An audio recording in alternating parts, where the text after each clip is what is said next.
Hey, second graders. I put the book down, I stopped the recording, and I just had to keep going. So, I'm doing chapter 2 today as well. The second chapter is called Animal Language. Oh, this is Dr. Dolittle, in case you forgot. One day, the doctor was sitting in his kitchen talking with Matthew Mugg, the cat meat man. "Why don't you give up being a people's doctor and be an animal doctor?" asked Matthew. The parrot, Polynesia, was sitting in the window looking out at the rain and singing a sailor song to herself. She stopped singing and she started to listen.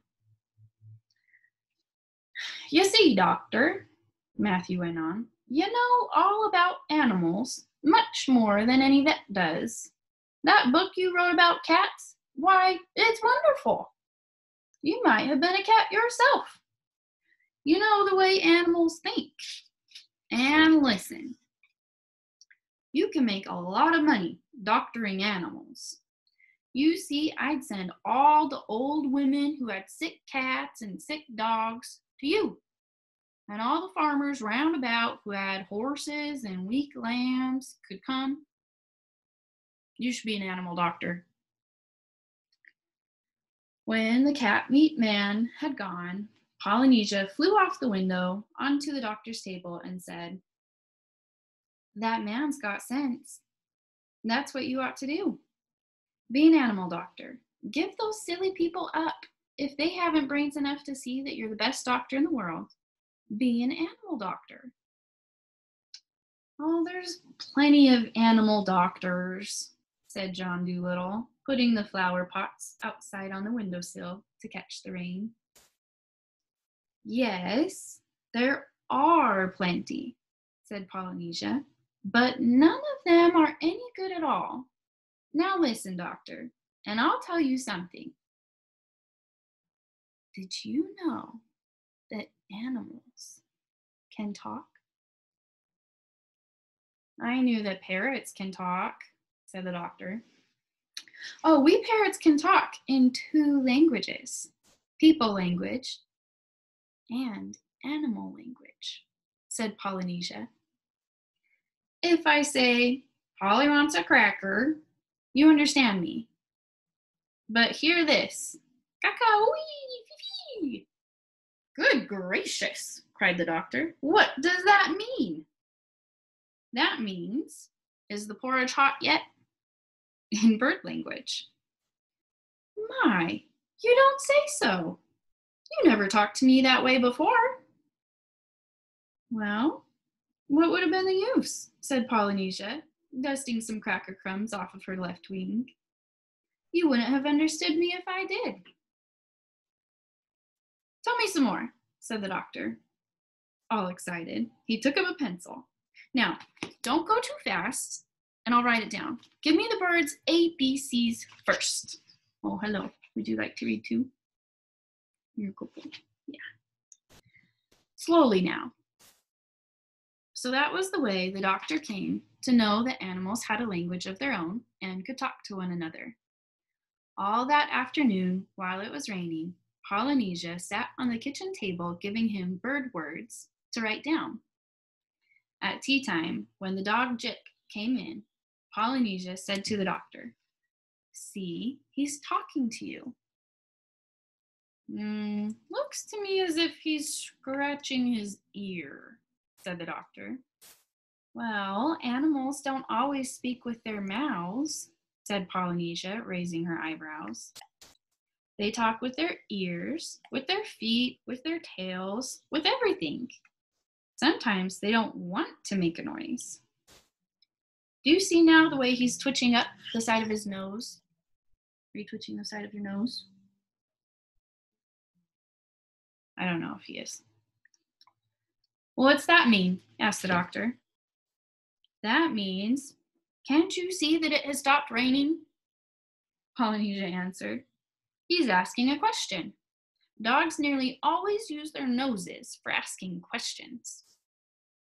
After a while, with Polynesia's help, the doctor learned the language of the animals so well that he could talk to them himself and understand everything that they said. Then he gave up being a people's doctor altogether.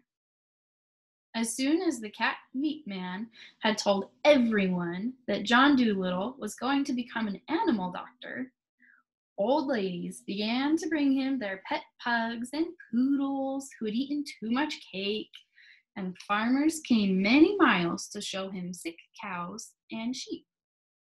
One day, a plow horse was brought to him, and the poor thing was terribly glad to find a man who could talk in horse language. "Oh, doctor," said the horse, "that vet over the hill knows nothing at all. He's been treating me 6 weeks now for stiff joints. What I need is spectacles." But that man over the hill never even looked at my eyes. He kept on giving me these giant pills. I tried to tell him, but he couldn't understand a word of horse language. "I just need some glasses." "Oh, of course, said Doctor. "I'll get you some at once." Well, I would like a pair like yours," said the horse. "Oh, only green. They'll keep the sun out of my eyes while I'm plowing the field." John Dolittle got a fine big pair of green glasses, and the plow horse stopped going blind in one eye and could see as well as ever. And so it was with all the other animals that were brought to him. As soon as they found out that he could talk their language, they told him where the pain was and how they felt. And, of course, it was easy for him to cure them. Now, all these animals went back and told their brothers and friends that there was a doctor in the little house with the big yard who really was a doctor. And whenever any creature got sick, not only horses and cows and dogs, but all the little things of the fields, like harvest mice, water voles, badgers, and bats, they came to his house on the edge of the town. The doctor's big yard was nearly always crowded with animals waiting to see him. There were so many that came that he had to have special doors made for different kinds. He wrote horses over the front door, cows over the side door, and sheep on the kitchen door.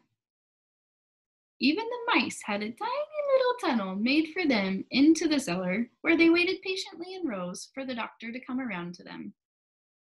And so, in a few years' time, every living thing for miles and miles knew the doctor, Dr. John Dolittle, MD. And the birds who flew to other countries in the winter told the animals in faraway lands of the wonderful doctor of Puddleby on the Marsh, who could understand their talk and help them in their troubles. In this way, he became famous among animals all over the world, better known even than he had been among the people of the West Country.